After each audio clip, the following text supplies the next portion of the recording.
Hello everyone, welcome back to our YouTube channel. आज की class में हम डिस्कस करेंगे work done by the variable force. Class की शुरुआत हम work done by the variable force के फॉर्मूले से करेंगे। देन उसके बाद work done by the variable force में जितनी भी आपकी टर्मिनोलॉजी आएगी उस टर्मिनोलॉजी को हम डिस्कस करेंगे। और then finally work done by the variable force पे हम डिफरेंट डिफरेंट वेराइटीज़ के वो क्वेश्चंस करेंगे जो आपके नीट एग्जाम में आने के चांसेस रहते हैं। तो सबसे पहले हम यहाँ पे work done by the variable force का फॉर्मूला लिखते हैं, जो कि है W is equal to integration vector F dot vector D S. और यहाँ पे इंटीग्रेशन में आपका लोअर लिमिट होगा और यहाँ होगा आपका अपर लिमिट। जो हमारा गिवन फॉर्मूला है work done by the variable force में, इसमें कुछ डिफरेंट डिफरेंट फिजिकल क्वांटिटीज है, जैसे कि आपका वेक्टर एफ। और वेक्टर एफ में हमें क्या ध्यान रखना है कि जो आपका गिवन फोर्स है वो कैसा होना चाहिए, वेरिएबल होना चाहिए। अगर गिवन फोर्स आपका वेरिएबल होगा, उसी केस में उसी कंडीशन में आप work done by the variable force के लिए इस फॉर्मूले को अप्लाई करेंगे।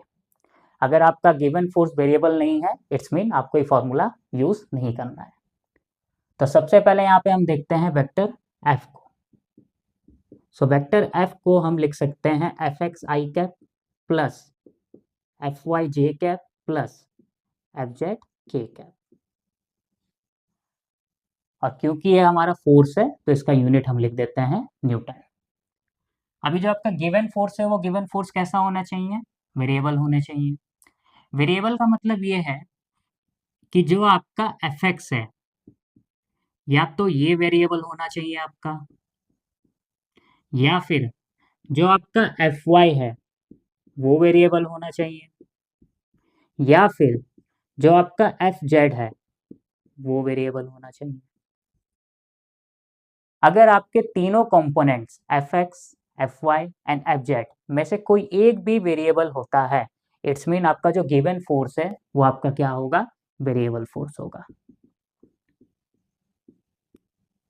और जरूरी नहीं कि आपका सिर्फ एक ही कंपोनेंट वेरिएबल हो, मे बी दो कंपोनेंट भी वेरिएबल हो सकता है। जैसे कि आपका एफ एक्स और एफ वाई भी वेरिएबल हो सकता है, या एफ वाई या एफ जेड भी वेरिएबल हो सकता है, या फिर आपके तीनों कंपोनेंट भी वेरिएबल हो सकते हैं, मतलब एफ एक्स भी वेरिएबल हो, एफ वाई भी वेरिएबल हो, एफ जेड भी वेरिएबल हो।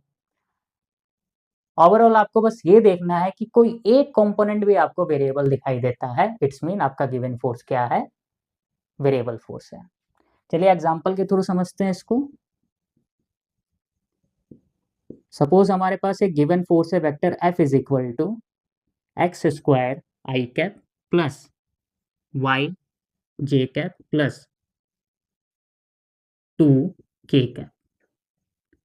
अब अगर हम इस इक्वेशन को, ये जो हमारी गिवन फोर्स है, इस गिवन फोर्स को अगर हम क्या करते हैं, फोर्स के जनरल फॉर्मूले से कंपेयर करवाते हैं, तो यहाँ पे जो एफ एक्स है, एफ एक्स की जगह देखो क्या है, x square.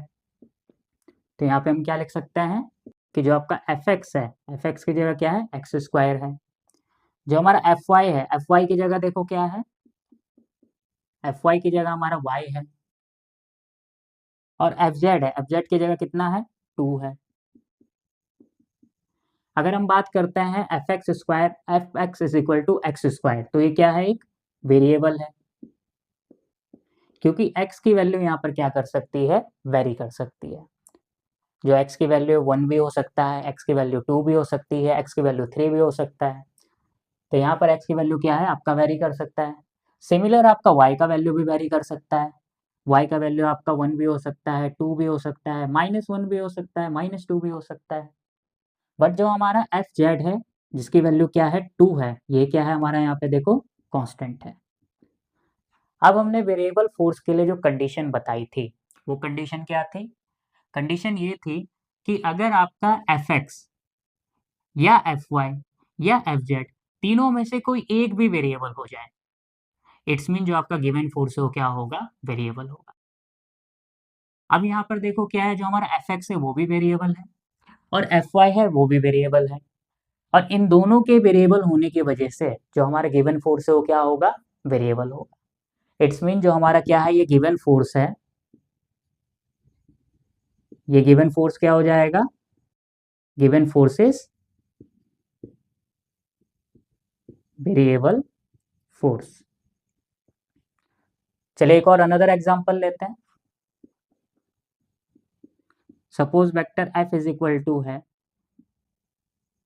A X I cap plus B Y square Z cap, या फिर एक काम करते हैं यहाँ पे लिख देते हैं 2 जे कैप प्लस के कैप। अब यहाँ पे जो हमारा क्या है, एफ एक्स है, ये क्या है, ए एक्स है। ए एक्स मतलब यहाँ पर देखो क्या आ गया, एक्स आ गया। एक्स क्या है यहाँ पे, वेरिएबल है। इट्स मीन जो हमारा एफ एक्स है, एफ एक्स क्या होगा, वेरिएबल होगा। जैसे ही हमें पता चला कि एफ एक्स वेरिएबल है, अब आगे आप चेक करो ही मत।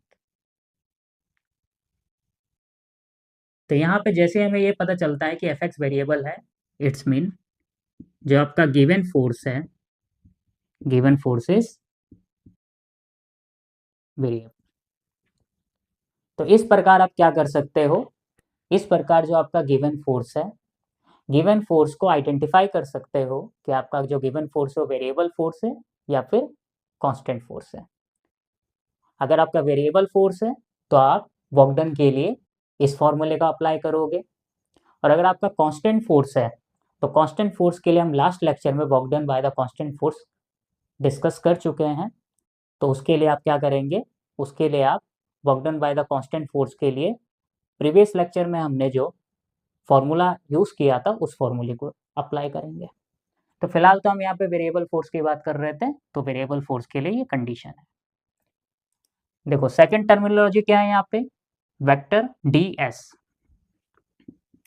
सो अगर मैं यहाँ पे वेक्टर डी एस की बात करें, सो वेक्टर डी एस आपका होगा D X I cap plus D Y J cap plus D Z K cap. और ये आपको ध्यान रखना है कि ये ऑलवेज होगा, ऑलवेज, इसकी वैल्यू कभी भी चेंज नहीं होगी। अब बेसिकली अगर हम बात करें यहाँ पे तो वेक्टर डीएस को बोला जाता है डिस्प्लेसमेंट वेक्टर, डिस्प्लेसमेंट वेक्टर। अब क्योंकि ये डिस्प्लेसमेंट है तो यहाँ पे अगर हम इसकी बात करें एसआई यूनिट की, तो इसका एसआई यूनिट क्या हो जाएगा, मीटर। और ये बात हमें माइंड में सेट करके रखना है कि वेक्टर डीएस की वैल्यू कभी भी चेंज नहीं होगी, हमेशा वेक्टर डीएस की value D X I cap plus D Y J cap plus D Z K cap रहेगा। अब यहाँ पे जो हमारी नेक्स्ट टर्मिनोलॉजी है वो है लोअर लिमिट और अपर लिमिट।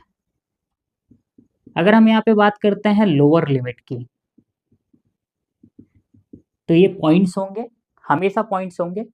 और जो लोअर लिमिट होगा वो हमेशा आपका इनिशियल पॉइंट होगा। इनिशियल पॉइंट मतलब स्टार्टिंग पॉइंट, जहां से पार्टिकल आपका या बॉडी आपका क्या करेगा, मूव करना शुरू करेगा। और अगर हम बात करें यहाँ पे लोअर लिमिट की, सॉरी अपर लिमिट की, सो अपर लिमिट क्या होगा, अपर लिमिट होगा आपका फाइनल पॉइंट। फाइनल पॉइंट मतलब जहां पे आपका पार्टिकल मूव करना बंद करेगा, मतलब उसका एंडिंग पॉइंट। सो लोअर लिमिट को आइडेंटिफाई करने के लिए आपको देखना है कि उस पार्टिकल का, जिस पार्टिकल के लिए आप वॉकडन कैलकुलेट कर रहे हैं, उसका इनिशियल पॉइंट क्या है। पार्टिकल का इनिशियल पॉइंट क्या होगा, उसका लोअर लिमिट होगा। और पार्टिकल का जो फाइनल पॉइंट होगा वो उसका क्या होगा, अपर लिमिट होगा। तो ये हो गई हमारे फॉर्मूले की बात। अब इस फॉर्मूले को अप्लाई करना सीखते हैं, और अप्लाई करने के लिए हम हमारा सबसे पहला क्वेश्चन जो कि काफ़ी बेसिक है वहाँ से शुरू करेंगे, और धीरे धीरे हम क्वेश्चंस का लेवल क्या करेंगे, इंक्रीज करेंगे, ताकि जितने भी आपके पॉसिबल क्वेश्चंस हैं जो कि नीट में पूछे जा सकते हैं उन सारे क्वेश्चंस को हम कवर कर लें। सो हमारी आज की क्लास का जो फर्स्ट क्वेश्चन है वो है a force F is equal to minus K X act on a particle in x direction, where x in meter. Find the work done by this force during a displacement from x is equal to 0 to x is equal to 2 metre. तो हमारा जो given force है वो क्या है, F is equal to minus K X है। ये हमारा गिवन फोर्स है। बिकॉज ये फोर्स है तो इसका ऐसा यूनिट लिख देते हैं हम, क्या, न्यूटन। सो गिवन फोर्स हमारा F इक्वल टू क्या दे रखा है यहाँ पे, माइनस के एक्स। ये तो हो गया हमारा क्या, गिवन फोर्स का मैग्नीट्यूड। अब अगर हम यहाँ पे डायरेक्शन की बात करें तो देखो डायरेक्शन के लिए उसने क्या लिखा है, ये जो गिवन फोर्स है एक्ट हो रहा है on a particle in the direction of x. तो ये जो फोर्स आपका एक्ट है, अप्लाइड है, वो कौन सी डायरेक्शन में अप्लाई हो रखा है, एक्स डायरेक्शन में अप्लाई हो रखा है। इट्स मीन अगर हम यहाँ पे एफ के डायरेक्शन की बात करेंगे तो एफ का डायरेक्शन हमारा क्या हो जाएगा, आई कैप। सो ये हमारा क्या हो गया, vector F. So vector F आपको गिवन है minus K X I cap, x वहां मीटर में है। Find the work done by the force. तो बेसिकली आपको कैलकुलेट क्या करना है, वर्क डन कैलकुलेट करना है, W। अब यहाँ पे वर्क डन के दो फॉर्मूले हैं, एक हमने फर्स्ट लेक्चर में डिस्कस किया था, work done by the constant force, और एक फॉर्मूला जो हमने आज डिस्कस किया, work done by the variable force. तो सबसे पहले हम ये देखते हैं कि जो आपका गिवन फोर्स है कांस्टेंट है या फिर वेरिएबल है। अब यहाँ पे जो x है, ये x क्या है, वेरिएबल है। अगर यहाँ पे x वेरिएबल है, इट्स मीन जो आपका गिवन फोर्स F है, ये कैसा फोर्स हो जाएगा, वेरिएबल फोर्स होगा। अब अगर ये वेरिएबल फोर्स है, सो वर्क डन की अगर हम बात करें तो वर्क डन क्या हो जाएगा, work done by the variable force integration vector F dot vector ds। अब यहाँ पे बात करते हैं किसकी, लोअर लिमिट की और अपर लिमिट की। तो यहाँ पर देखिए क्या लिखा है, a displacement from x is equal to 0 to x is equal to 2 metre. तो जो डिस्प्लेसमेंट है वो कहाँ से शुरू हो रहा है, x इज इक्वल टू 0 से शुरू हो रहा है। तो डिस्प्लेसमेंट का जो इनिशियल पॉइंट है वो क्या है आपका, x इज इक्वल टू 0, और इनिशियल पॉइंट ही क्या होता है आपका, लोअर लिमिट होता है। तो यहाँ पे अगर हम बात करते हैं लोअर लिमिट की, सो लोअर लिमिट हो जाएगा आपका 0 मीटर, और 2 कहाँ पे जाके खत्म हो रहा है, x is equal to 2.0 metre पे आपका डिस्प्लेसमेंट खत्म हो रहा है। मतलब जो आपका फाइनल पॉइंट है वो क्या है, x is equal to 2 metre, और जो फाइनल पॉइंट होता है वही आपका क्या होता है, अपर लिमिट। सो अपर लिमिट क्या हो जाएगा यहाँ पे, 2 मीटर। और अगर हम बात करते हैं वेक्टर ds की, तो वेक्टर ds की वैल्यू हमेशा ऑलवेज आपकी क्या रहेगी, dx I cap plus dy j cap plus dz k cap. ये सारी वैल्यूज ले जाके पुट कर देते हैं। सो लोअर लिमिट की जगह आ जाएगा आपका कितना, 0। तो लोअर लिमिट की जगह हमने 0 लिख दिया, अपर लिमिट की जगह कितना आ जाएगा, 2। So W is equal to होगा आपका क्या, integration lower limit upper limit, vector F की वैल्यू यहाँ पर देखो क्या है, vector F is equal to है minus K X I cap. So vector F की वैल्यू यहाँ पर लिख देते हैं minus K X I cap. ये हो गया हमारा vector F dot vector ds की वैल्यू क्या होगी, dx I cap plus dy j cap plus dz k cap. ये ऑलवेज रहेगी सेम, ये कभी भी चेंज नहीं होगी। तो dx I cap plus dy j cap plus dz k cap. अब यहाँ पे देखो माइनस साइन पहले बाहर ले लो ताकि चीज़ें हमारी थोड़ी सी आसान हो जाएगी। तो माइनस साइन आपका बाहर आ गया, इंटीग्रेशन 0 टू 2। अब यहाँ पे देखो क्या है, के एक्स जो हमारा क्या है, आई का कोफिशिएंट है, और यहाँ पे जो आई का कोफिशिएंट है वो क्या है, dx। तो आई वाले का मल्टीप्लाई आई वाले के साथ। तो यहाँ पर क्या हो जाएगा, देखो यहाँ पे आई का कोफिशिएंट क्या है, के एक्स है, और यहाँ पे आई का कोफिशिएंट क्या है, dx है। फिर जे वाले का कोफिशिएंट का मल्टीप्लाई जे वाले के साथ। अब यहाँ पे जो आपका जे कंपोनेंट है वो 0 है, और जो के कंपोनेंट है वो भी 0 है। तो जो बाकी के हमारे दो कंपोनेंट होंगे, मतलब dy और dz वाले कंपोनेंट होंगे, वो क्या हो जाएंगे, 0 हो जाएंगे। इसको मैं एक बार अलग से लिख के दिखा देता हूँ। जो हमारा फर्स्ट कंपोनेंट है वेक्टर f, तो इसको हम देखो क्या लिख सकते हैं, minus K X I cap plus Y component नहीं है तो क्या हो जाएगा, जीरो जे कैप, और प्लस जेड कॉम्पोनेंट नहीं है तो जीरो के कैप। अब जब जे के कोफिशिएंट की मल्टीप्लाई जे के कोफिशिएंट के साथ होगी तो इस जे का कोफिशिएंट कितना है, जीरो, और इस जे का कोफिशिएंट कितना है, D Y. So zero multiply D Y कितना हो जाएगा, यहाँ पे जीरो हो जाएगा। फिर अगेन के कोफिशिएंट क्या है, देखो जीरो, और के का कोफिशिएंट क्या है, डीजेड। तो यहाँ पे जब जीरो मल्टीप्लाई डीजेड होगा तो वो भी क्या हो जाएगा, जीरो हो जाएगा। तो इसके बाकी के जो दो टर्म्स होंगी वो आपकी जीरो होंगी। अब जीरो है तो हम उसको नहीं लिख रहे हैं। तो फिलहाल तो ये हमारा क्या हो गया, फिलहाल तो हमारे बॉक्सडन हो गया। अब हमें इंटीग्रेशन करना है। के जो है यहाँ पे कांस्टेंट है, के आपका क्या है, कांस्टेंट, जिसको स्प्रिंग कांस्टेंट भी बोलते हैं। बेसिकली हमारा क्या है, स्प्रिंग फोर्स है ये। तो के हमारा कांस्टेंट है, तो कांस्टेंट टर्म क्या हो जाएगी, बाहर आ जाएगी।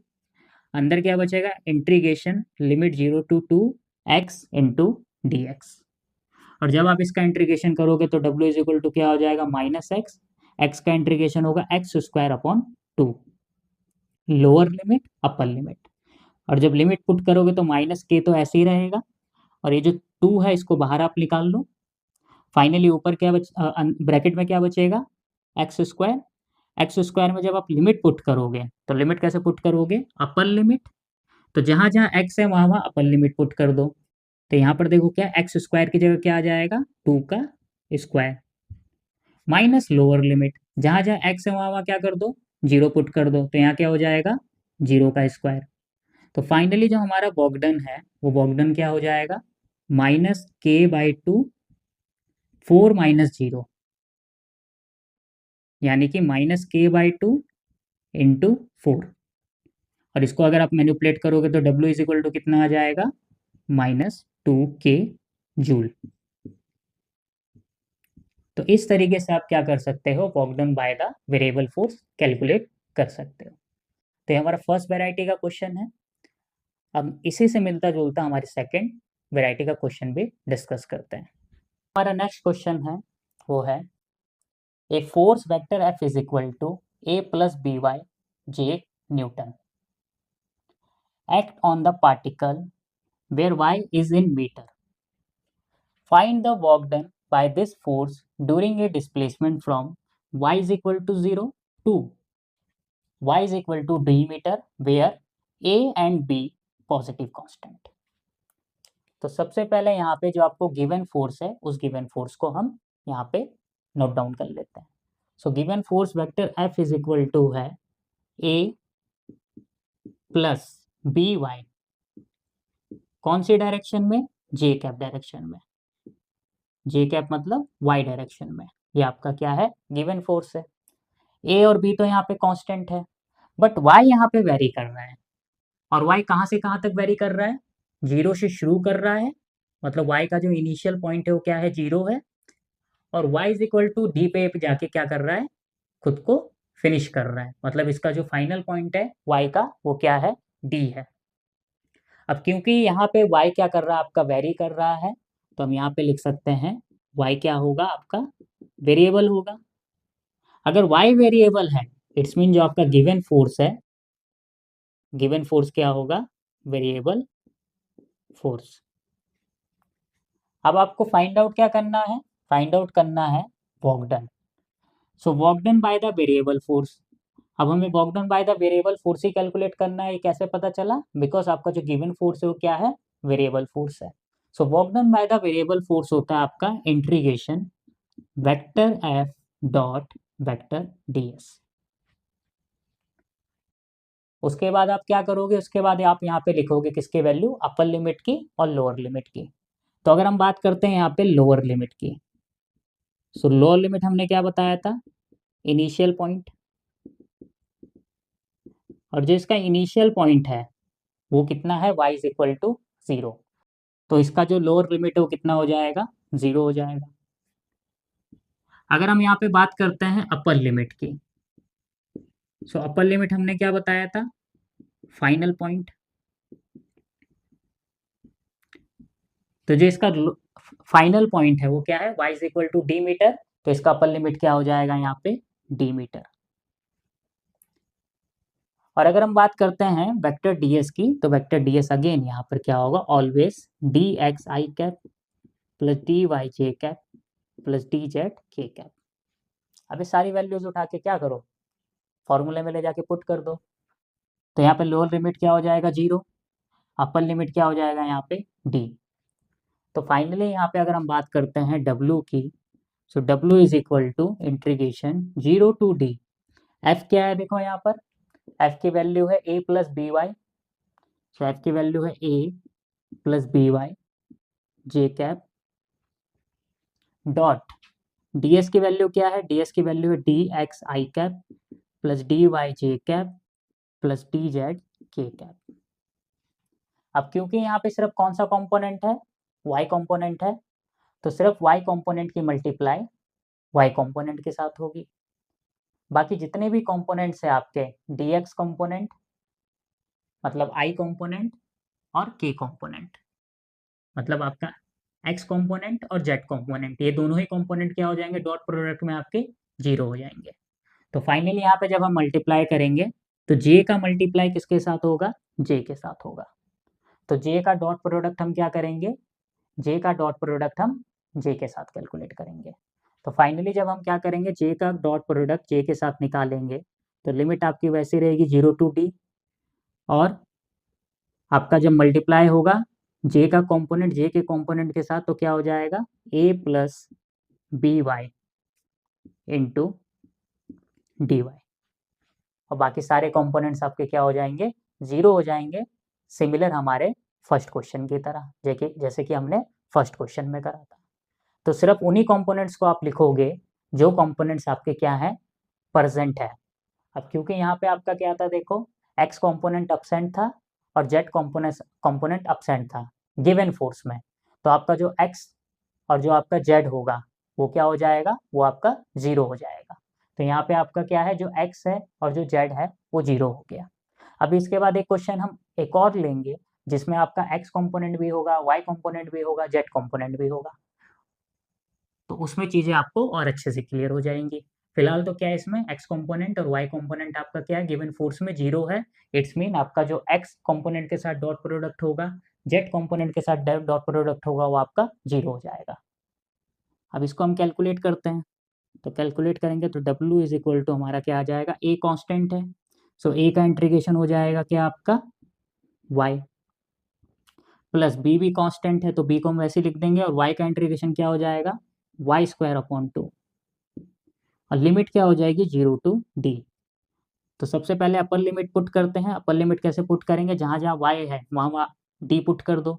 तो क्या हो जाएगा यहाँ पे a इंटू डी प्लस ये b हो गया वाई स्क्वायर की जगह क्या हो जाएगा डी स्क्वायर अपॉन 2, ये हो गया upper limit, minus lower limit कैसे पुट करोगे, जहाँ जहाँ आपको क्या दिखाई दे रहा है, जहाँ जहाँ आपको y दिखाई दे रहा है वहाँ वहाँ क्या पुट कर दो 0 पुट कर दो।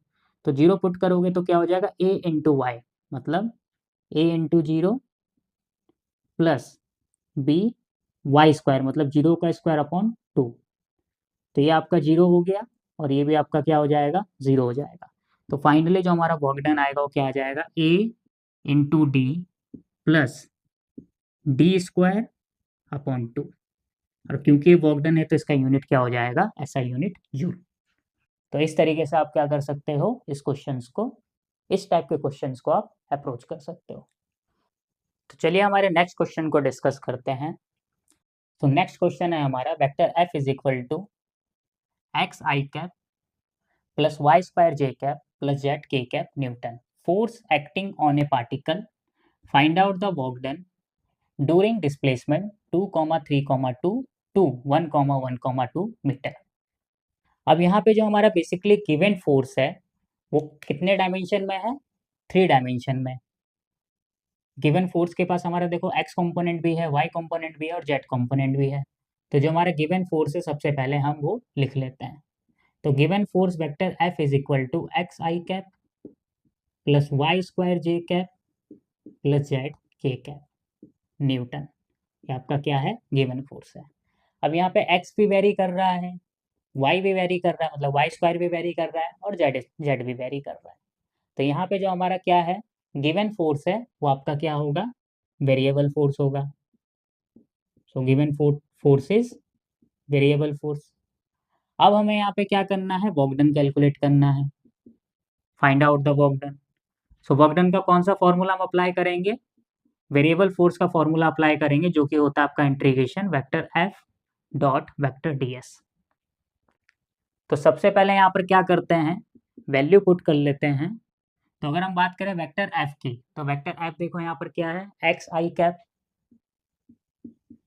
Plus Y square J cap plus Z K cap dot vector D S की वैल्यू ऑलवेज क्या होती है, D X I cap plus D Y J cap plus D Z K cap, ये always आपकी रहेगी।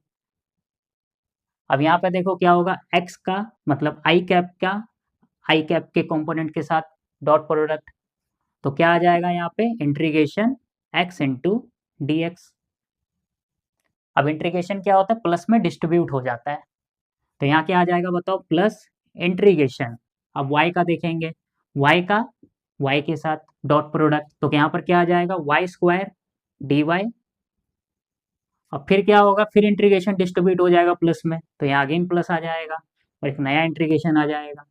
z का z के साथ डॉट प्रोडक्ट, तो ये कितना है देखो, z इंटू डी जेड। अब यहाँ पे हमें क्या करना है, तीनों को लिमिट देनी है। अब लिमिट देने के लिए क्या करते हैं, गिवन पॉइंट लिखते हैं, जो हमारा गिवन पॉइंट है, गिवन पॉइंट में जो इनिशियल पॉइंट है आपका, इनिशियल पॉइंट वो देखो क्या है, 2,3,2। और जो हमारा फाइनल पॉइंट है, फाइनल पॉइंट कितना है, 1,1,2, ये हमारा फाइनल पॉइंट है। डिस्प्लेसमेंट यहाँ से शुरू हो रहा है और यहाँ जाके खत्म हो रहा है। अब अगर हम यहाँ पे 2,3,2 की बात करें, तो ये हमारे कोऑर्डिनेट सिस्टम है, एक्स वाई जेड। सिमिलर 1,1,2 है, वो हमारे क्या कोऑर्डिनेट सिस्टम है, एक्स वाई जेड।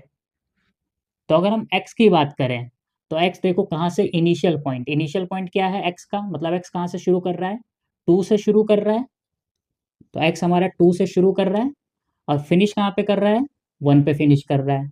तो x की जो हमारा क्या है वेरिएशन है, वो कहाँ से हो जाएगा, 2 to 1। अब यहाँ पे जो 2 है, ये क्या है आपका, देखो इनिशियल पॉइंट है x का, तो ये क्या होगा आपका, लोअर लिमिट होगा। और जो ये 1 है वो क्या है, x का फाइनल पॉइंट है, तो 1 वहाँ पे क्या होगा आपका, अपर लिमिट होगा। तो x का जो लोअर लिमिट है वो कितना है, 2 है, और x का जो अपर लिमिट है वो कितना है, 1 है। अब यहाँ पे देखो, यहाँ पे क्या हुआ है, जो अपर लिमिट है वो कितना है, 1 है, और जो लोअर लिमिट है वो कितना है, 2 है। अपर लिमिट यहाँ पे क्या है, छोटा है लोअर लिमिट से, तो हमें इस बात से कोई लेना देना नहीं है कि अपर लिमिट बड़ा है कि लोअर लिमिट बड़ा है। हमें बस ये ध्यान रखना है कि लोअर लिमिट हमेशा इनिशियल पॉइंट होगा और अपर लिमिट हमेशा क्या होगा, एंडिंग पॉइंट होगा, मतलब फाइनल पॉइंट होगा। फिर ऐसे सिमिलर y के लिए देखते हैं, y का इनिशियल पॉइंट क्या है, देखो y का जो इनिशियल पॉइंट है वो है 3, और y का जो फाइनल पॉइंट है वो कितना है, 1। तो y का जो आपका लोअर लिमिट होगा क्या हो जाएगा, 3, और अपर लिमिट हो जाएगा 1, क्योंकि यहाँ का जो 3 है वो y के लिए क्या है, इनिशियल पॉइंट है, और जो 1 है वो y के लिए क्या है, फाइनल पॉइंट है। सो लोअर लिमिट यहाँ हो गया 3 और यहाँ हो गया आपका 1। सिमिलर जेड के लिए देखते हैं, तो अब जेड के लिए तो देखो क्या है, इनिशियल पॉइंट 2 है और फाइनल पॉइंट क्या है, वो भी 2 है। तो यहाँ तो लिमिट का क्या है, प्रॉब्लम ही नहीं है, तो लिमिट यहाँ पे कितनी हो जाएगी, लोअर लिमिट 2 अपर लिमिट 2। अब इसको हम क्या करते हैं, इंटीग्रेशन कर देते हैं। तो इंटीग्रेशन करेंगे तो हमारा जो वर्क डन है W इज इक्वल टू आएगा, x का इंटीग्रेशन हो जाएगा x square upon 2, limit lower limit 2 upper limit 1, plus y का इंटीग्रेशन करेंगे, y स्क्वायर का इंटीग्रेशन करेंगे तो y cube upon 3, lower limit 3 upper limit 1, और z का इंटीग्रेशन करेंगे तो z स्क्वायर अपॉन 2 आएगा, लोअर लिमिट 2 अपर लिमिट भी 2। अब लिमिट पुट करते हैं, 1/2 कांस्टेंट है, बाहर आ जाएगा, ब्रैकेट में बचेगा हमारा एक्स स्क्वायर, तो जहाँ जहाँ एक्स स्क्वायर है वहाँ वहाँ अपर लिमिट 1 पुट कर देते हैं, तो ये हो जाएगा आपका 1 का स्क्वायर, माइनस जहाँ जहाँ एक्स स्क्वायर है वहाँ वहाँ लोअर लिमिट पुट कर देंगे, तो ये हो जाएगा आपका 2 का स्क्वायर, प्लस 1/3 कॉन्स्टेंट है, बाहर आ जाएगा। ब्रैकेट में देखो आपका क्या बचेगा, वाई क्यूब। तो जहाँ जहाँ वाई है वहाँ वहाँ क्या पुट करोगे, अपर लिमिट 1।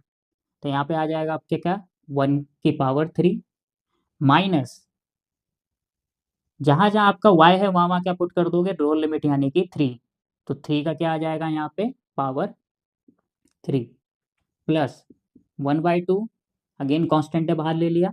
अब जहाँ जहाँ z है वहाँ वहाँ क्या पुट करोगे, अपर लिमिट 2। तो यहाँ हो जाएगा 2 का स्क्वायर माइनस जहाँ जहाँ z है वहाँ वहाँ क्या पुट करोगे, लोअर लिमिट 2, तो 2 का स्क्वायर। अब इसको हम मैनिपुलेट करेंगे तो फाइनली हमारा मैनिपुलेट करने के बाद जो w आ रहा है देखो क्या आ रहा है, 1/2, 1 का स्क्वायर माइनस 1 का square 1 minus 4 plus 1/3 1 minus 9 plus 1/2 4 minus 4। तो फिलहाल तो हम क्या करते हैं, ये फिलहाल ये स्पेस हम फ्री करते हैं बिकॉज हमें क्या है, स्पेस की रिक्वायरमेंट है। तो यहाँ पे क्या है, अगर हम बात करते हैं W की, तो W इज इक्वल टू आ जाएगा हमारा कितना, 1/2 1 माइनस 4 यानी कि -3 प्लस 1/3 1 माइनस 9 यानी कि -8 प्लस 1/2 और 4 माइनस 0 यानी कि 0। अब थोड़ा यहाँ पे ध्यान देना, 4 माइनस 0 इज इक्वल टू 0, ये हमारा टर्म कितना हो गया, 0। और ये 0 होने की कंडीशन क्या थी, 0 होने की कंडीशन ये थी कि आपका जो अपर लिमिट है और लोअर लिमिट है दोनों क्या है, बराबर है। तो जैसे ही आपको अपर लिमिट और लोअर लिमिट दोनों ही बराबर दिखाई दें, इक्वल दिखाई दें, इट्स मीन आप क्या करना, आग बंद करना और इसको कितना लिख देना, 0 लिख देना। तो अपर लिमिट भी देखो क्या है, 2 है, लोअर लिमिट भी 2 है।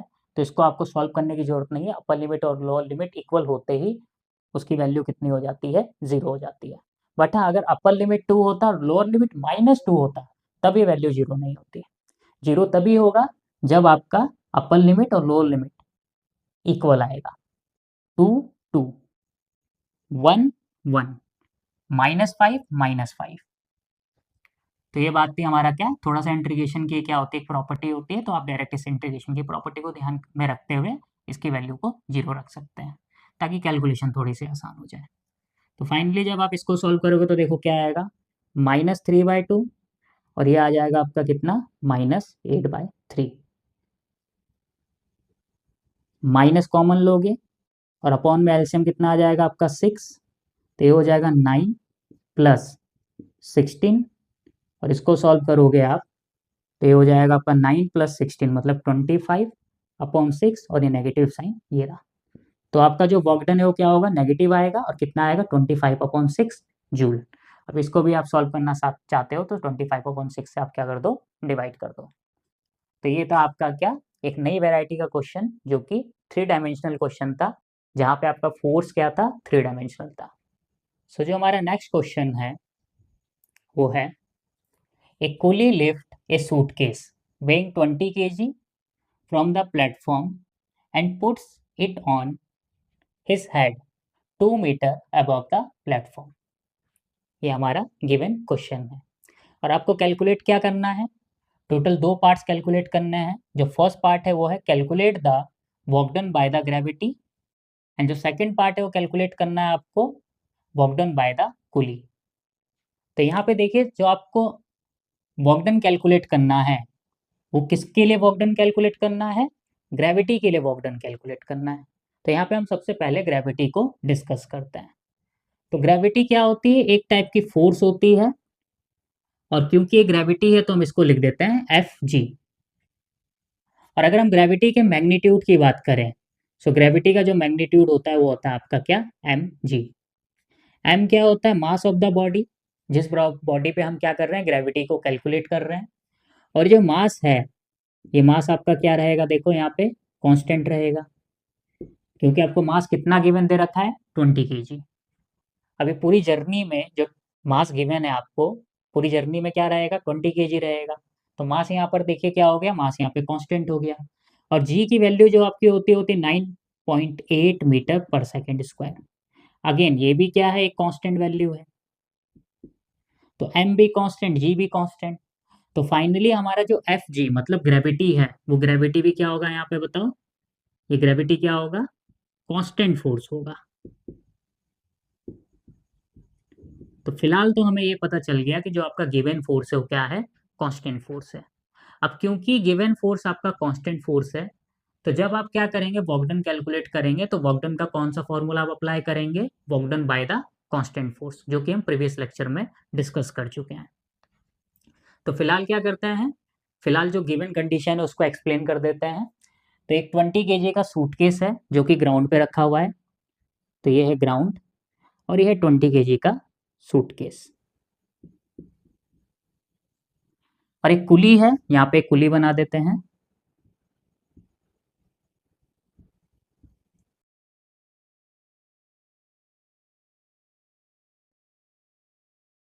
हमारा कुली है। इस कुली ने क्या करा, इस सूटकेस को उठा के कहाँ रख दिया, अपने सर पे रख दिया।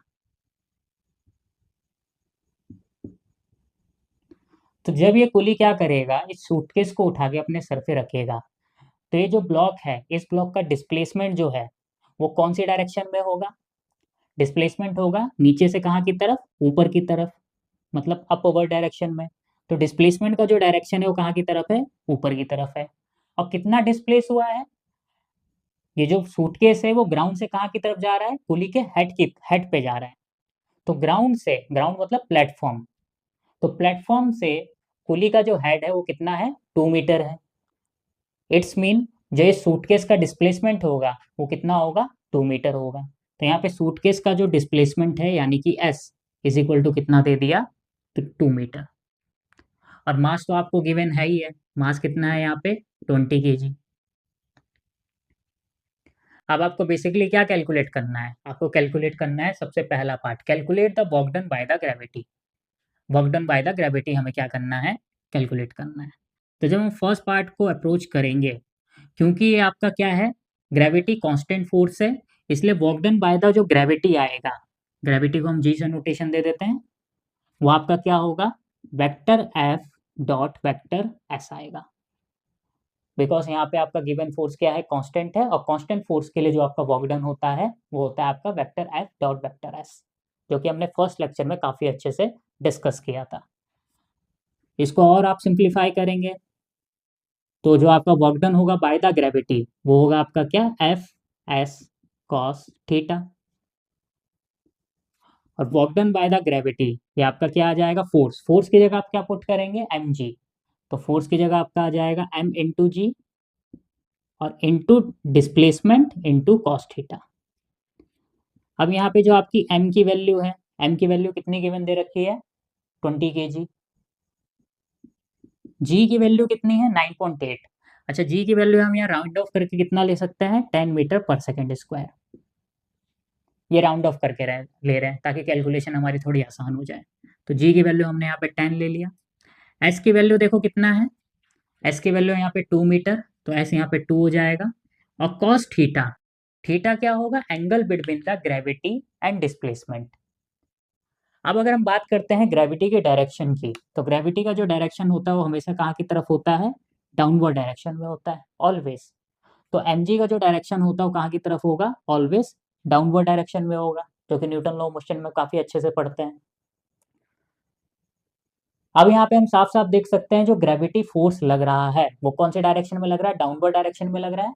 और जो आपका डिस्प्लेसमेंट है वो कहाँ की तरफ है, अपवर्ड डायरेक्शन में। तो दोनों के बीच का एंगल कितना हो जाएगा, दोनों एंटी पैरेलल है, इट्स मीन दोनों के बीच का एंगल हो जाएगा आपका कितना, इस केस में theta is equal to 180 degree. तो फाइनली यहाँ पे आप क्या करेंगे, थीटा इज इक्वल टू कितना लिख देंगे, 180 डिग्री। तो इसको अगर हम सॉल्व करेंगे तो W G is equal to आ जाएगा कितना आपका, 400। कॉस 180 की वैल्यू होती है -1, तो यहाँ से डब्ल्यू जी की वैल्यू आपकी आ जाएगी -400 जूल। तो आपका क्या है, ये है work done by the gravity.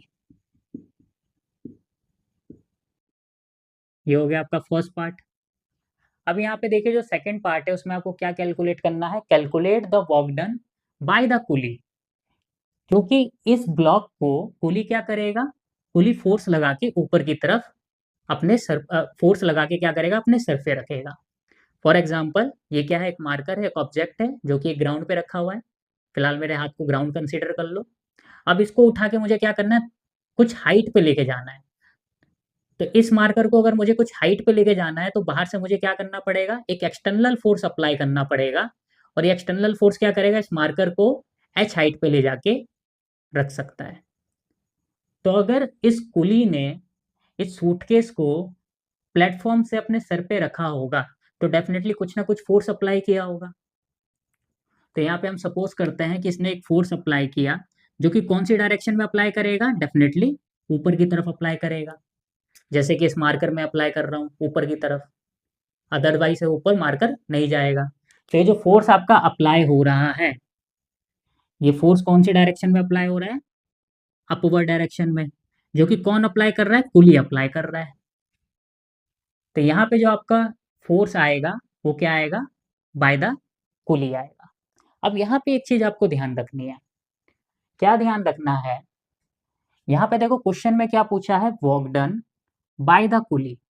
अभी जो कुली वर्क डन कर रहा है, ये किसके अगेंस्ट कर रहा है, ये बेसिकली ग्रेविटी के अगेंस्ट कर रहा है। क्योंकि अगर मुझे इस मार्कर को ऊपर की तरफ लिफ्ट करना है, सो लिफ्ट करने के लिए मुझे क्या करना पड़ेगा, लिफ्ट करने के लिए मुझे ग्रेविटी के अगेंस्ट वर्क करना पड़ेगा। बिकॉज ग्रेविटी इसको कहाँ की तरफ अट्रैक्ट कर रही है, ग्रेविटी इसको नीचे की तरफ अट्रैक्ट कर रही है।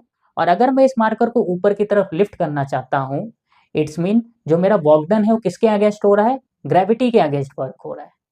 तो सिमिलर यहाँ पर जो इस सूटकेस को प्लेटफॉर्म से पुली अपने हेड पे रखेगा, और हेड पे रखते हुए जो वर्क डन कर रहा है, सो ये जो आपका वर्क डन है, ये इनडायरेक्टली क्या है, ये इनडायरेक्टली है work done against the gravity, against the gravity. तो इनडायरेक्टली आपसे क्या पूछा गया है, इनडायरेक्टली आपसे पूछा गया है calculate the work done against the gravity. तो जब भी आपके पास इस टाइप के क्वेश्चंस आए जिसमें आपको वर्क डन के अगेंस्ट, सॉरी, ग्रेविटी के अगेंस्ट वर्क डन करना पड़े, या फ्रिक्शन के अगेंस्ट वर्क डन करना पड़े, या एयर रेजिस्टेंस के अगेंस्ट वर्क डन करना पड़े, तो इनडायरेक्टली वो क्या पूछ रहा है, इनडायरेक्टली पूछ रहा है वो work done against the gravity. अगर आप ग्रेविटी के अगेंस्ट वर्क करते हैं तो, जैसे कि इस एग्जांपल में हमें हमें इस सूटकेस को प्लेटफॉर्म से कुली के सर पे रखने के लिए ग्रेविटी के अगेंस्ट क्या करना पड़ेगा, वर्क डन करना पड़ेगा। सिमिलर इस मार्कर को ऊपर की तरफ लिफ्ट करने के लिए हमें क्या करना पड़ेगा, ग्रेविटी के अगेंस्ट वर्क करना पड़ेगा। तो जब भी आप ग्रेविटी के अगेंस्ट वर्क करेंगे तो वो हमारा क्या हो जाएगा, work done against the gravity. जब आप फ्रिक्शन के अगेंस्ट वर्क करेंगे तो वो वर्क डन क्या हो जाएगा, work done against the friction. जब आप एयर रेजिस्टेंस के अगेंस्ट वर्क डन करेंगे तो आपका जो वर्क डन होगा वो क्या हो जाएगा, work done against the air resistance. और ये जितने भी अगेंस्ट में वर्क डन होंगे, ये ऑलवेज क्या होगा, ऑलवेज अपोजिट डायरेक्शन में जो फोर्स अप्लाई हो रहा है उसकी वजह से आएगा। जैसे अगर हम यहाँ पे बात करते हैं ग्रेविटी की, तो ग्रेविटी देखो, ग्रेविटी कौन से डायरेक्शन में था, डाउनवर्ड डायरेक्शन में। जब हमने बाय द वर्क डन निकाला, तो बाय द वर्क डन में हमने क्या करा, ग्रेविटी का डायरेक्शन लिया। अब हम बात करें अगेंस्ट द वर्क डन की, तो जब हम अगेंस्ट वर्क डन निकालेंगे, मतलब ग्रेविटी के अगेंस्ट वर्क डन निकालेंगे, तो अगेंस्ट क्या होगा, हमेशा अपोजिट डायरेक्शन में लगेगा। जो कि यहाँ पे देखो, जो कुली फोर्स लगा रहा है वो ग्रेविटी के अगेंस्ट लगा रहा है। तो यहाँ पे एक आपको बस छोटा सा कॉन्सेप्ट अप्लाई करना है कि जब भी इस टाइप के आपके क्वेश्चन आएंगे जहाँ इनडायरेक्टली आपने ये आइडेंटिफाई कर लिया कि जो वर्क डन है आपका क्या, अगेंस्ट द फोर्स है, against the gravity, against the frictional force, तो उसमें आप एक कुछ आपको क्या करना है, एक छोटा सा कॉन्सेप्ट लिखना है। और वो कॉन्सेप्ट क्या है, मैं यहाँ पे लिख देता हूँ फिलहाल, जो कि पार्ट बी के लिए है। और वो कॉन्सेप्ट है work done by the gravity, work done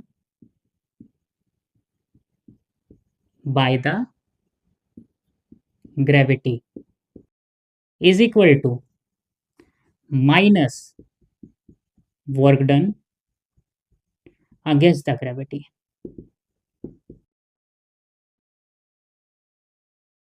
ऐसे ही हमने लास्ट लेक्चर में क्या करा था, फ्रिक्शन के अगेंस्ट वर्क डन निकाला था। तो वहां पर भी क्या होगा, work done by the friction minus work done against the friction.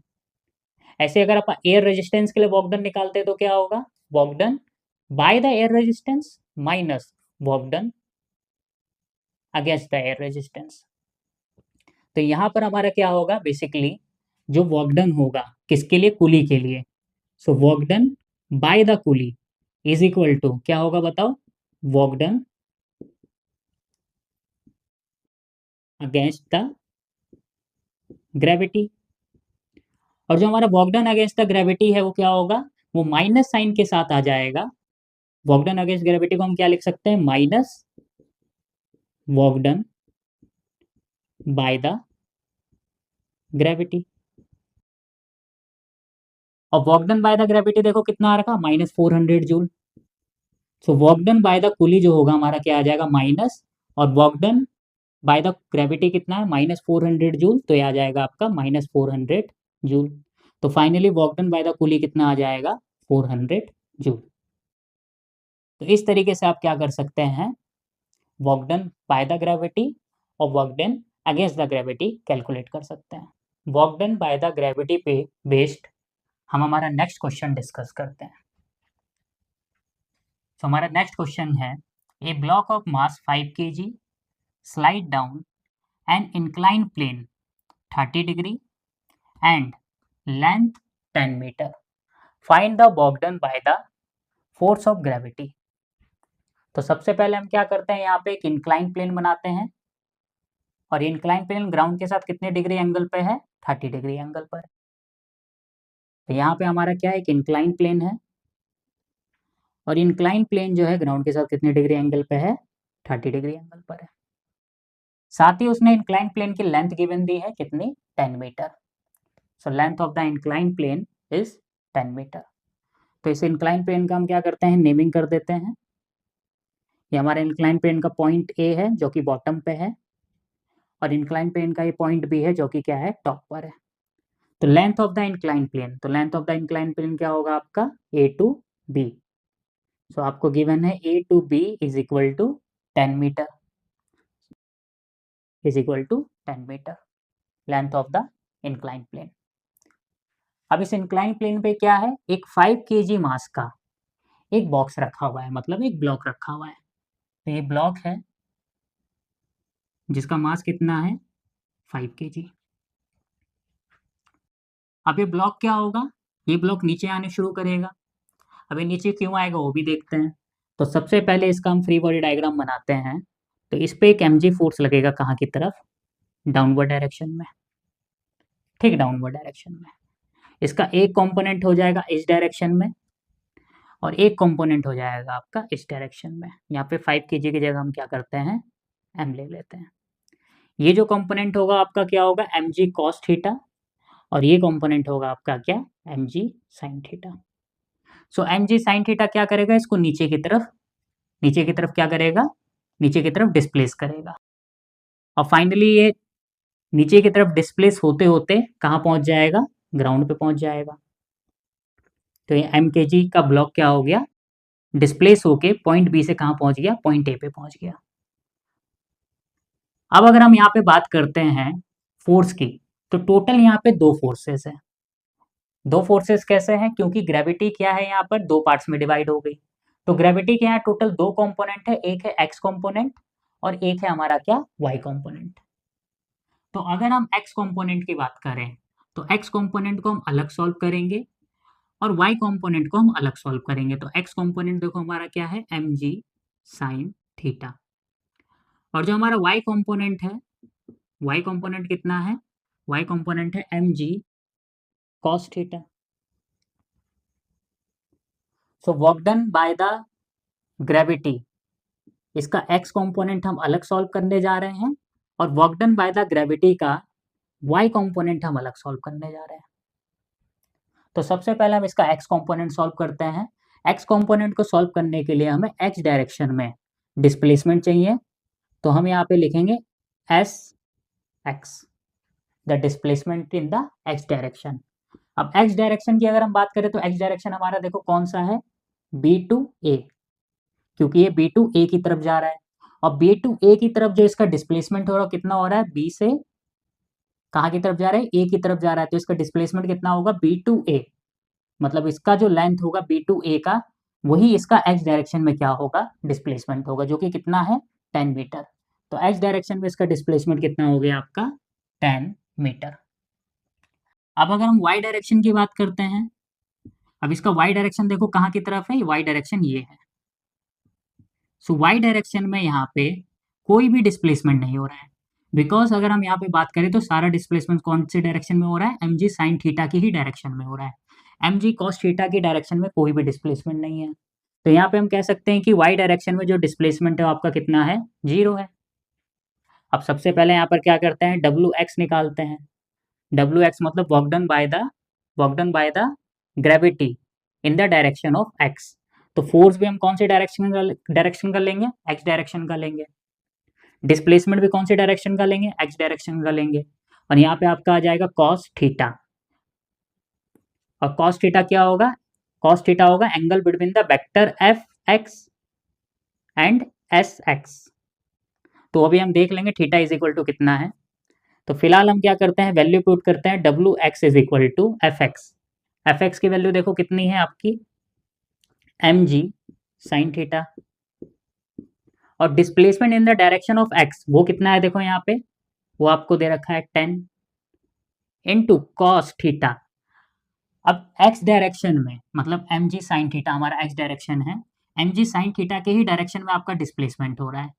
तो जिस डायरेक्शन में आपका एम जी साइन थीटा है ठीक उसी डायरेक्शन में आपका क्या हो रहा है, डिस्प्लेसमेंट हो रहा है। तो इस केस में हम बोल सकते हैं कि दोनों के बीच का जो क्या है एंगल है, theta is equal to 0 degree है। तो यहाँ पे हम थीटा इज इक्वल टू क्या लिखेंगे, 0 डिग्री लिखेंगे, क्योंकि डिस्प्लेसमेंट क्या हो रहा है, बी से ए की तरफ हो रहा है। और फोर्स भी आपका देखो कहाँ की तरफ लग रहा है, बी टू ए, मतलब डाउनवर्ड डायरेक्शन में। तो थीटा इज इक्वल टू क्या हो गया, 0 डिग्री, क्योंकि दोनों का डायरेक्शन क्या है, सेम है। तो डब्ल्यू एक्स की अगर हम बात करें, मास कितना है, मास कितना गिवन दे रखा है, 5 kg। तो मास की जगह हम कितना रख देंगे यहाँ पे, 5 kg, 5 जी की वैल्यू 10, और साइन थीटा, थीटा की जगह देखो यहाँ पे कितना रखेंगे, 30 डिग्री। तो आ जाएगा आपका कितना, साइन 30 डिग्री इंटू 10 को 10 रहने देते हैं, और कॉस 0 की वैल्यू कितनी होती है, 1। तो यहाँ से आपका आ जाएगा 5 मल्टीप्लाई 10 मल्टीप्लाई 10, तो ये हो गया आपका 500 इंटू साइन 30 की वैल्यू 1/2। तो डब्ल्यू एक्स की जो वैल्यू है वो आ जाएगी आपकी कितनी, 250 जूल। अब बात करते हैं यहाँ पे क्या, डब्ल्यू वाई की। सो डब्ल्यू वाई कैलकुलेट करते हैं। तो W Y is equal to क्या हो जाएगा, फोर्स कौन सी डायरेक्शन में, वाई डायरेक्शन में, तो फोर्स हमने वाई डायरेक्शन में लिख दिया। डिस्प्लेसमेंट कौन सी डायरेक्शन में, वाई डायरेक्शन में, और into cos theta. Cos theta में हम क्या देखेंगे कि वाई डायरेक्शन में जो आपका फोर्स है और वाई डायरेक्शन में जो आपका डिस्प्लेसमेंट है उन दोनों के बीच का एंगल क्या है। तो यहाँ हम अगर फाइनली वैल्यू पुट करते हैं डब्ल्यू वाई, तो एफ वाई की वैल्यू क्या रखेंगे, M G cos theta into S Y, मतलब displacement in the direction of Y, ये कितना है, 0। अब इसके 0 होने की वजह से पूरा का पूरा टर्म क्या हो जाएगा, 0 हो जाएगा। तो फाइनली अगर हम बात करते हैं किसकी, बात करते हैं डब्ल्यू वाई की, वो कितना हो जाएगा आपका, 0 जूल। अब हमें निकालना है, हमें कैलकुलेट करना है net work done by the gravity. So net work done by the gravity क्या हो जाएगा, वो हो जाएगा आपका एक्स डायरेक्शन में work done plus Y direction में वर्क डन। एक्स डायरेक्शन का जो वर्क डन है वो कितना आया है यहाँ पे, 250 जूल, 250 जूल आ गया। और वाई डायरेक्शन का जो वर्क डन है वो कितना आ गया, 0 जूल। तो यह क्या आ जाएगा यहाँ पे, 0 जूल। तो फाइनली जो हमारा वर्क डन है वो कितना आ जाएगा, 250 जूल। ये हमारा क्या है, फाइनल आंसर है। तो इस तरीके से क्या कर सकते हो आप, एक्स और वाई डायरेक्शन को सॉल्व कर सकते हो अगर आपका एक्स वाई प्लेन में वर्क डन है तो। सो जो हमारा नेक्स्ट क्वेश्चन है वो काफ़ी अच्छा क्वेश्चन है, और इस क्वेश्चन में भी क्या होंगे, हमने जितने भी अभी तक कॉन्सेप्ट को सीखा उन सारे कॉन्सेप्ट को हम क्या करेंगे, अप्लाई करेंगे। तो वो सारे कॉन्सेप्ट एक बार आपके और रिवाइज हो जाएंगे इस क्वेश्चन के थ्रू, इसलिए इस क्वेश्चन को हमने यहाँ पे कैरी किया है। तो क्वेश्चन हम एक बार रीड कर लेते हैं। क्वेश्चन क्या है आपका, if 25 joule of work is done in sliding of 5 kg block up an incline plane of height 4 metre work done against the gravity. तो यहाँ पे आपको बेसिकली क्या कैलकुलेट करना है, वर्क डन कैलकुलेट करना है, और जो वर्क डन आपको कैलकुलेट करना है वो अगेंस्ट द फ्रिक्शन कैलकुलेट करना है, अगेंस्ट द फ्रिक्शन। तो यहाँ पे सबसे पहले हम एक इंक्लाइन प्लेन ड्रॉ कर लेते हैं। तो ये हमारा हो गया इंक्लाइन प्लेन। तो इंक्लाइन प्लेन है। अब इस इंक्लाइन प्लेन पे क्या है, इंक्लाइन प्लेन पे एक 5 kg के ब्लॉक को हम कहाँ की तरफ लेकर जा रहे हैं, अप, मतलब ऊपर की तरफ। इट्स मीन जो हमारा क्या है 5 kg का ब्लॉक है वो स्टार्टिंग में कहाँ पे रखा हुआ था, स्टार्टिंग में आपका ग्राउंड पे रखा हुआ था, और इसको हम धीरे धीरे क्या करते हैं, फोर्स अप्लाई करके हम इसको कहाँ की तरफ लेके जाते हैं, इसके इंक्लाइन प्लेन के टॉप पर लेकर जाते हैं। तो फिलहाल तो हमने क्या करा, इस ब्लॉक को टॉप पर लेके चले गए। तो ये आपका क्वेश्चन में गिवन है। इसके अलावा और क्या गिवन है देखो, मास, पहले तो मास लिख लेते हैं। मास ऑफ द ब्लॉक कितना है, 5 kg है। साथ में देखो क्या कह रहा, ये जो इंक्लाइन प्लेन का जो हाइट है वो कितना है, 4 मीटर है। अब इंक्लाइन प्लेन का हाइट का मतलब, इस बार आपको इंक्लाइन प्लेन की लेंथ गिवन नहीं दे रखी, ये होती है इंक्लाइन प्लेन की लेंथ, ए टू बी। जो ए बी है वो क्या है, लेंथ है, length of the incline plane. और ये यहाँ पे क्या करते हैं, यहाँ पे हम नाम दे देते हैं बी एम। तो ये जो आपका क्या है बी एम है, ये क्या है आपका height of the incline plane. तो इस बार जो आपको गिवन है वो क्या गिवन है, हाइट। इट्स मीन आपको क्या गिवन है, बी एम गिवन है, जो कि कितना है 4 मीटर। तो यहाँ पे हमारे जो बी एम है यानी कि हाइट यानी कि एच, वो कितना गिवन है यहाँ पे, 4 मीटर गिवन है। और आपको बेसिकली कैलकुलेट क्या करना है, work done against the friction. अब जब अब work done against the friction, इसका मतलब ये जो सरफेस है वो आपका कैसा होगा, रफ सरफेस होगा। तो यहाँ हमने क्या कर दिया, रफ सरफेस बना दिया। अब यहाँ पर देखो, जब हम क्या करेंगे, इस ब्लॉक को ए से बी की तरफ लेके जाएंगे, ए टू कहाँ लेके जा रहे हैं, बी की तरफ लेके जा रहे हैं। तो टोटल हमें एक तो फ्रिक्शन के अगेंस्ट वर्क करना पड़ेगा, बिकॉज फ्रिक्शन हमेशा क्या लगता है, रिलेटिव मोशन के अपोजिट डायरेक्शन में। अभी जो रिलेटिव मोशन है वो कौन सी डायरेक्शन में जा रहा है बताओ, ऊपर की तरफ जा रहा है। ये हमारा क्या है, रिलेटिव मोशन का डायरेक्शन है। और जो हमारा फ्रिक्शन है उसका कहाँ की तरफ, जो फ्रिक्शन है वो फ्रिक्शन देखो कहाँ की तरफ लगेगा, वो डाउनवर्ड डायरेक्शन में लगेगा। तो ये हमारा क्या हो गया, फ्रिक्शन हो गया। और ये हमारा क्या हो गया, डिस्प्लेसमेंट हो गया। और दोनों का ही डायरेक्शन देखो क्या है, अपोजिट है। अगर दोनों का ही डायरेक्शन अपोजिट है, तो अगर मैं work done by the friction की बात करूंगा, तो अपोजिट होने की वजह से इसका work done by the friction क्या आएगा, देखो नेगेटिव आएगा। तो work done by the friction आपका क्या होगा, नेगेटिव होगा। दूसरा यहाँ पर देखो, जब हम इसको क्या करेंगे, पॉइंट ए से पॉइंट बी की तरफ लेके जाएंगे, अगेन यहाँ पे एक आपको क्या लगेगा, ग्रेविटी लगेगा, जिसका डायरेक्शन कहाँ की तरफ होगा, डाउनवर्ड डायरेक्शन में। अब क्योंकि हम इसको ऊपर की तरफ लेके जा रहे हैं, पहले ग्राउंड पे रखा हुआ था जो कि बॉटम पे था, फिर उसको हम टॉप पर लेके गए, तो डेफिनेटली इसने क्या करा, इसको हम कहाँ की तरफ लिफ्ट कर रहे हैं, इसको हम अगर वाई एक्सिस की बात करें तो वाई एक्सिस में हमने इसको देखो कहाँ की तरफ लिफ्ट किया है, ऊपर की तरफ लिफ्ट किया है। तो बेसिकली ग्राउंड से कहाँ की तरफ चला गया, आपका एच हाइट मतलब 4 मीटर ऊपर चला गया। तो अगेन जो डिस्प्लेसमेंट है वो कहाँ की तरफ हो रहा है, ऊपर की डायरेक्शन में हो रहा है। तो अगर हम mg फोर्स के लिए डिस्प्लेसमेंट की बात करें तो उसका डायरेक्शन कहाँ की तरफ होगा, डिस्प्लेसमेंट का ऊपर की तरफ। अब यहाँ पे दोनों का डायरेक्शन फिर अपोजिट है, और अपोजिट डायरेक्शन के लिए जो हमारा क्या होगा, वर्क डन होता है, तो work done by the gravity, ये भी आपका क्या आएगा, ये भी आपका नेगेटिव आएगा। तो यहाँ पे आपका work done by the friction और work done by the gravity दोनों ही नेगेटिव है। तो यहाँ पे अगर मैं टोटल वर्क डन की बात करता हूँ, total work done, so total work done क्या होगा आपका, work done by the gravity, work done by the gravity plus work done by the friction. और ये दोनों ही नेगेटिव है, तो अगर ये दोनों ही नेगेटिव हैं तो जब हम दोनों ही वैल्यू को ऐड करेंगे तो जो हमारा नेट वर्क डन होगा वो क्या आएगा, वो भी नेगेटिव आएगा। और हमें नेट वर्क डन देखो कितना गिवन दे रखा है, इफ द वर्क डन कितना है 250 जूल है। ये जो 250 जूल है ये इस पूरी प्रोसेस में हम अप्लाई कर रहे हैं। और इस पूरी प्रोसेस में हम किसके अगेंस्ट अप्लाई कर रहे हैं, एक तो फ्रिक्शन के अगेंस्ट अप्लाई कर रहे हैं जो कि अपोजिट डायरेक्शन में है, और एक ग्रेविटी के अगेंस्ट अप्लाई कर रहे हैं जो कि अगेन क्या है, अपोजिट डायरेक्शन में।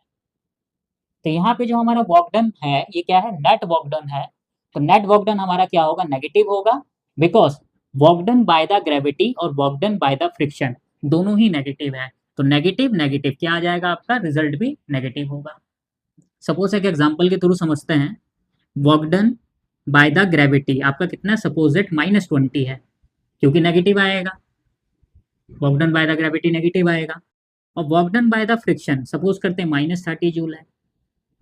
अब work done by the friction भी क्या होगा, नेगेटिव आएगा। बाय द फ्रिक्शन, अभी अगेंस्ट द फ्रिक्शन की बात नहीं हो रही है।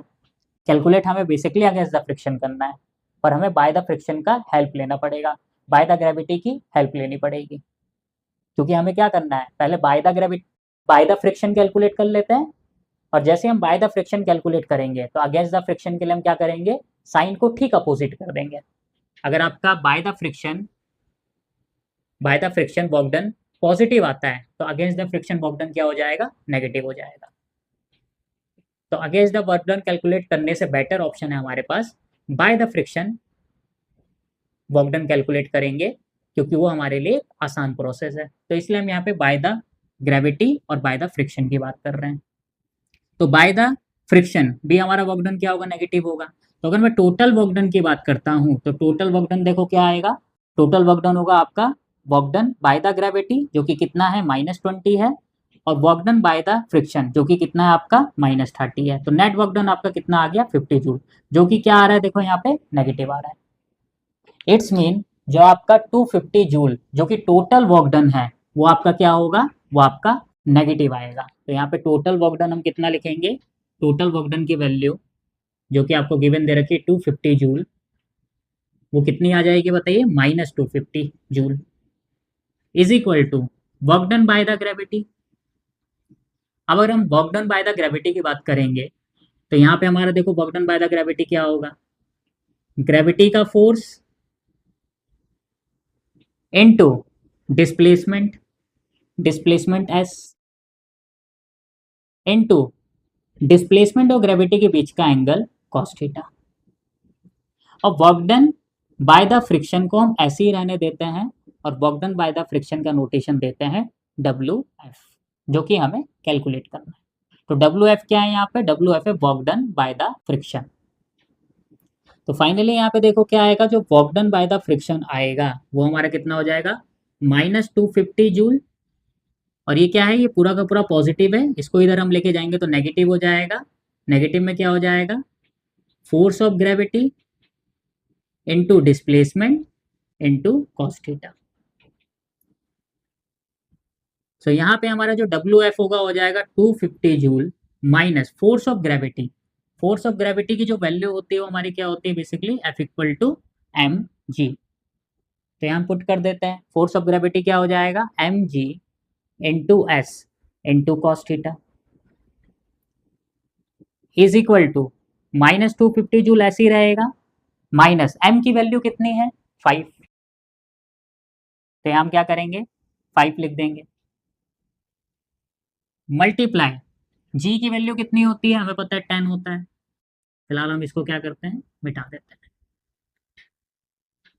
इनटू s की वैल्यू देखो यहाँ पे कितनी है, s मतलब यहाँ पे क्या हो जाएगा, यहाँ पे हाइट हो जाएगा, s मतलब यहाँ पे h हो जाएगा। जो ग्रेविटी के लिए क्या हो रहा है, डिस्प्लेसमेंट हो रहा है। तो ग्रेविटी के लिए डिस्प्लेसमेंट क्या हो रहा है आपका, 4 मीटर। तो इसी को हम क्या बोलेंगे, इसी को हम s भी बोलेंगे और h भी बोलेंगे। तो s की वैल्यू यहाँ पर कितनी हो जाएगी, 4।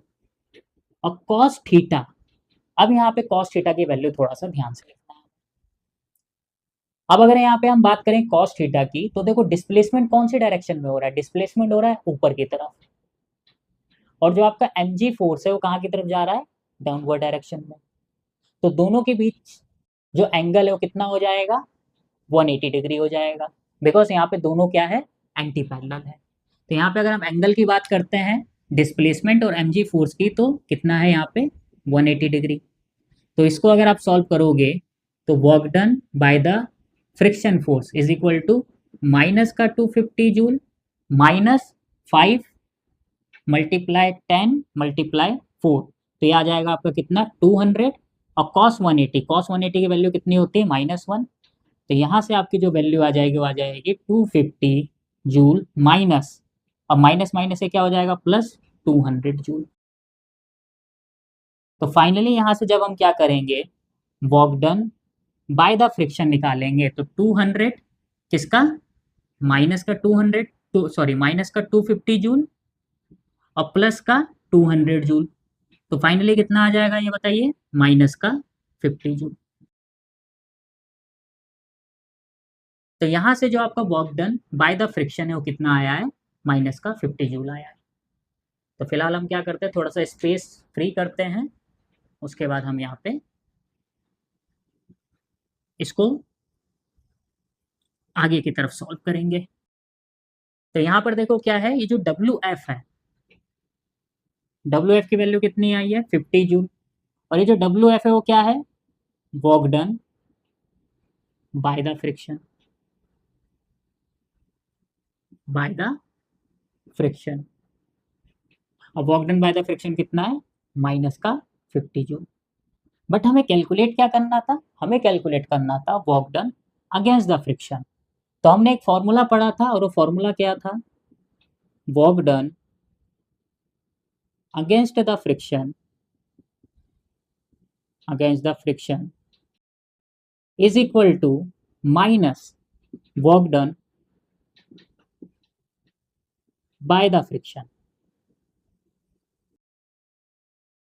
So work done against the friction, work done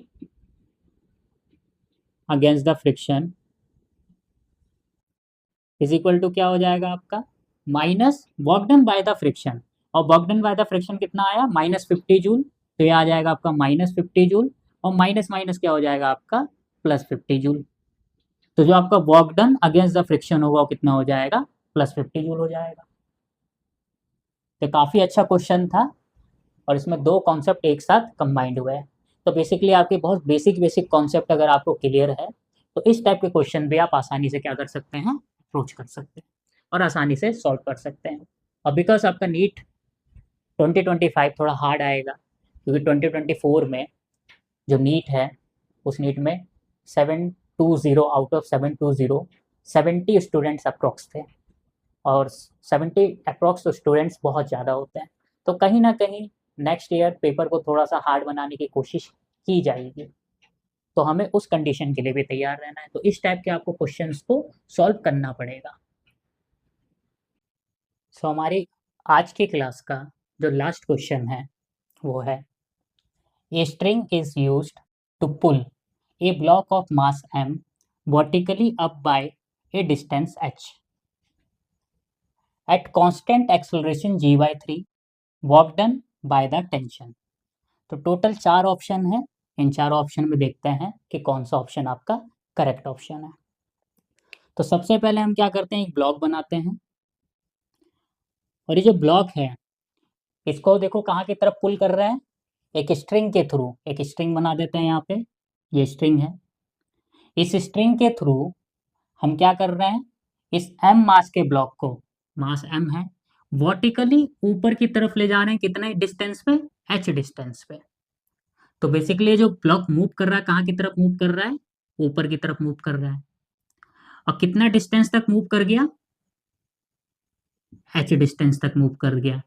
तो इसकी इनिशियल कंडीशन है, और यहाँ पे क्या होगा, आफ्टर सम टाइम यहाँ पे इसकी फाइनल कंडीशन आ जाएगी।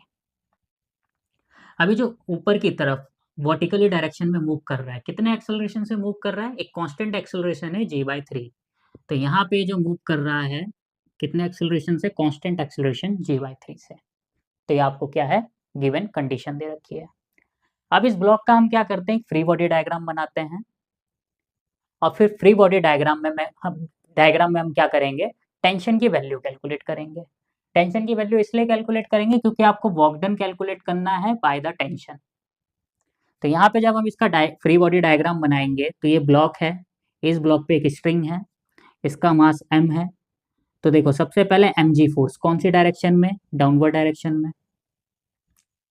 फिर क्या लगेगा, देखो इस पर एक टेंशन लगेगा क्योंकि स्ट्रिंग है, और स्ट्रिंग पे टेंशन कहाँ की तरफ होगा, अवे फ्रॉम द ब्लॉक, मतलब अपवर्ड डायरेक्शन में। और ये ब्लॉक कहाँ की तरफ मूव कर रहा है, ये ब्लॉक ऊपर की तरफ मूव कर रहा है, कितना एक्सेलरेशन से, a एक्सेलरेशन से, और ये a एक्सेलरेशन कितना है, g/3। अब यहाँ पे हम क्या करते हैं, फ्री बॉडी डायग्राम यूज करते हैं कौन सी डायरेक्शन के लिए, वाई डायरेक्शन के लिए। तो हमारा वाई डायरेक्शन के लिए क्या आएगा, वाई डायरेक्शन के लिए आ जाएगा Y F Y net force is equal to mass of the block into acceleration of the block in the direction of Y. तो यहाँ पे अगर जब हम एफ नेट की बात करेंगे तो हमारा जो एफ नेट है वो देखो क्या आएगा, इसको एक काम करते हैं इधर लिख देते हैं, F Y net is equal to mass of the block into acceleration of the block in the direction of y। अब यहाँ पे देखो दो फोर्सेस है y डायरेक्शन में, एक टेंशन है, दूसरा mg है। टेंशन ऊपर की तरफ लग रहा है, mg कहाँ की तरफ लग रहा है, नीचे की तरफ लग रहा है, डाउनवर्ड डायरेक्शन में।